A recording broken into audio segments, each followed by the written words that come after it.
मुरलीधर छलिया मोहन, हम भी तुमको दिल दे बैठे। मुरलीधर छलिया मोहन, हम भी तुमको दिल दे बैठे। कम पहले से ही कब तो न थे, एक और मुसीबत ले बैठे। पहले से ही कम तो न थे, और मुसीबत ले बैठे। मुरलीधर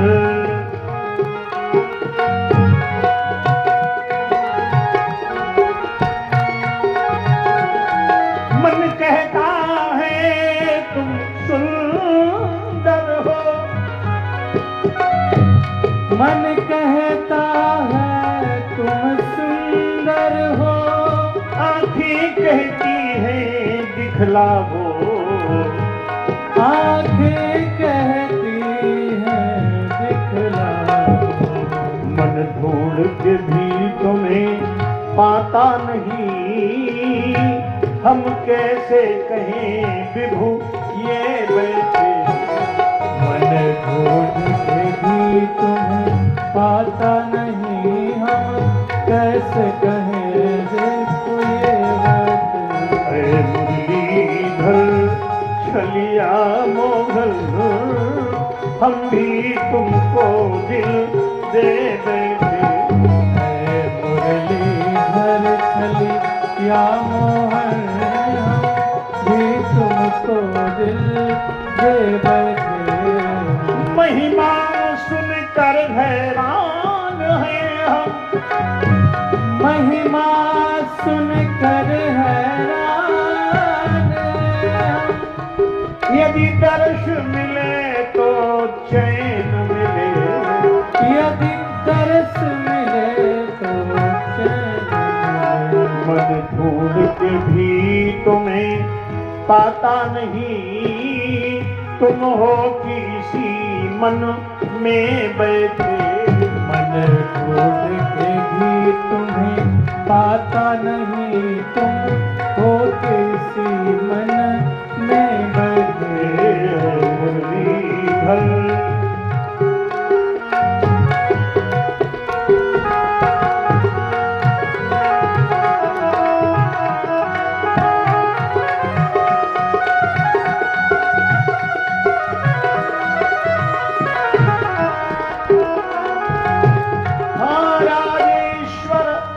राजा राम तुम्ही, राजेश्वर राजा राम तुम्ही, अर मुरलीधर घन श्याम तुम्ही। और मुरलीधर घन श्याम तुम्ही। कभी धनुधारी कभी मुरली बजा, कभी धनुधारी कभी मुरली बजा। वृंदावन निर्जन में बैठे, कभी धनुधारी कभी मुरली बजा। वृंदावन निर्जन में बैठे। मुरलीधर छलिया मोहन, हम भी तुमको दिल दे बैठे। मुरलीधर छलिया मोहन, हम भी तुमको दिल दे बैठे। इतना प्रेम सन्यासियों की संतों की पंगत उठ गई, नहीं ध्यान नहीं रहा। जब अंतर्मुख से बहिर्मुख हुए, भूख लगी तो गए तो पत्तलों पर पड़ा था जूठन प्रसाद, शीत प्रसाद उठाकर करवा में भरा। भूख तेज थी, भोग लगाना भूल गए, कौर मुख में रख लिया।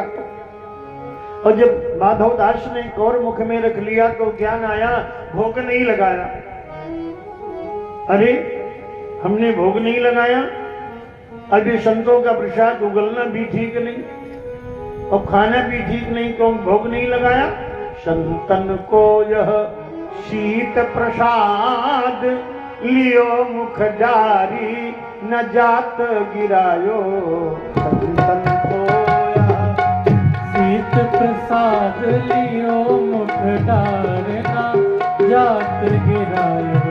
लीलत लाज लगे मन में, लीलत लाज लगे मन में, मनमोहन को नहीं भोग लगायो।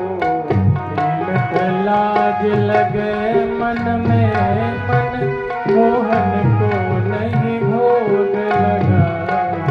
भाई गति साप छछूंदर की, भई गति साप छछूंदर की, काह करो कछु सोच न पायो।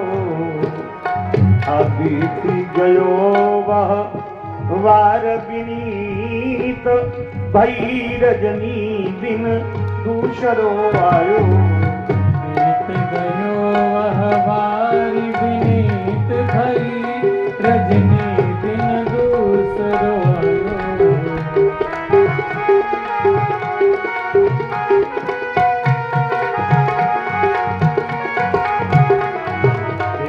संतन को यह शीत प्रसाद लियो मुख डारी न जात गिरायो।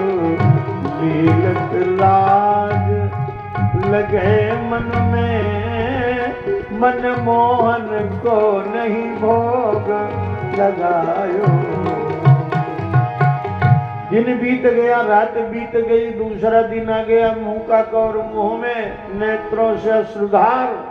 भगवान माधव दास पर प्रसन्न हो गए, रीझ गए, प्रकट हो गए और बोले माधव दास जो मुख का जो कौर है वो हमारे हाथों पर रख दो, इसे ही प्रसाद पाएंगे। बोलो भक्त वत्सल भगवान की जय हो। ऐसे भाव के वश में भगवान प्रेम में बंध जाते हैं। ऐसे महाराज जलभरत भाव जगत में जूठन में भोग लगाते हैं और वही भगवान को अर्पण करते हैं और मोटे हो गए। भोजाइयों ने कहा अब तो जूठन कम पड़ रही है। एक दिन जब भाई नहीं थे तो धक्का मारकर घर से निकाल दिया। इन्होंने कहा घर का मोह छूटना बड़ा कठिन है। तीर्थ यात्रा क्यों नहीं जा पाते? घर का मोह। कथा सुनने क्यों नहीं जा पाते? घर का मोह। तो ये घर की बेड़ी लोहे की बेड़ी से बड़ी मजबूत है? घर की सब लोग कहें पर कौन है वस्तु जहां घर की। प्यारे घर की चिंता कथा में तो नहीं आती, घर की चिंता कथा में तो नहीं आ रही। कहो किसी को आ रही हो कि बिल्ली दूध न पी जा कहो कुछ सोचते भोजनालय की व्यवस्था सोचने लगे माताएं। कथा में घर याद नहीं आना चाहिए। घर की सब लोग कहें पर कौन है वस्तु यहाँ घर की चिंता। जब दूरी करो तब चाह मिले असली घर की। ये नकली घर है सब, असली घर तो वो है जहां जाना है, वहां की तैयारी करनी है। थोड़ी सी यात्रा के लिए तैयारी करते हो, बैग लगाते हो और पाथे जलपान भी भर लेते हो, और इतनी लंबी बैकुंठ की यात्रा के लिए क्या व्यवस्था की है? वहां सबसे साथी कौन है? धर्म ही साथ जाएगा। इसलिए कितना धर्म किया है, ये धर्म साथ जाएगा आपके। उसकी व्यवस्था करो, न पैसा जाएगा, न मकान जाएगा, न व्यापार जाएगा, क्या जाएगा? धर्मो ही गच्छति। इसलिए धर्म करो, कथा सुनो, दान करो, पुण्य करो, भजन करो, ये सब जाने वाला है। जलभरत बोली ये अच्छा रहा, घर छूट गया, बढ़िया। जंगल में पहुंचे, भीलों का एक गांव था। भील राजा ने मनौती मानी थी, हमारे पुत्र होगा तो काली देवी पर हम मनुष्य की बलि चढ़ाएंगे। बड़ा दुष्ट था, अंधविश्वासी था, अज्ञानी था, मूर्ख था। अब भगवत कृपा से उसके पुत्र हो गया। उसने समझाई मनौती का प्रभाव, कुछ ऐसे आडंबरी होते हैं। अब उन्होंने 100 टुटका बताए और एक टुटका सफल हो गया। बोले बहुत सिद्ध पुरुष हैं, इनके टुटका, ये इनकी कथा सुनो, ये टुटका वाले पंडित जी हैं। ये टुटका टंबर के चक्कर मत पड़ो, भजन करो। ये लौकिक चमत्कार जो हैं ये नरकों में ले जाने वाले हैं, इसलिए भक्ति करो। एक खड़ाऊ पर नदी पार कर लेता था, तो बोले बड़ा चमत्कारी संत है रामकृष्ण परमहंस, बोले 1 टके की उसकी सिद्धि है, 1 टका दे दो, नाव पर बैठ जाओ। और भक्ति जो है अमूल्य है, ये 9 8 सिद्ध 9 निधियों से बड़ी भक्ति है जो भगवान की कथा से प्राप्त होती है। इस भक्ति को प्राप्त करो, टुटका टंबर के चक्कर मत पड़ो। बोले बेलपत्र शहद लगा दो, शंकर जी की झपका दो, लड़का बिना पढ़े पास हो जाएगा। ये चक्कर मत पड़ना। कर्म नहीं करोगे धन कहां से मिलेगा, इसलिए कर्म करो, पूजन भी करो, कर्म भी करो। कर्म प्रधान विश्व करी राखा, भजन करो। तो महाराज जल भरत जी को पकड़ लिया, बोले चलो इन्हीं की नरबली चढ़ा दो, और लेकर के गए और स्नान करवाया, भोजन बढ़िया, रेशमी वस्त्र पहनाए, भोजन कराया, मिष्ठान। और शूद्र राजा भील ने निकाली तलवार, और जलभरत जी को मारने के लिए तलवार उसने उठाई।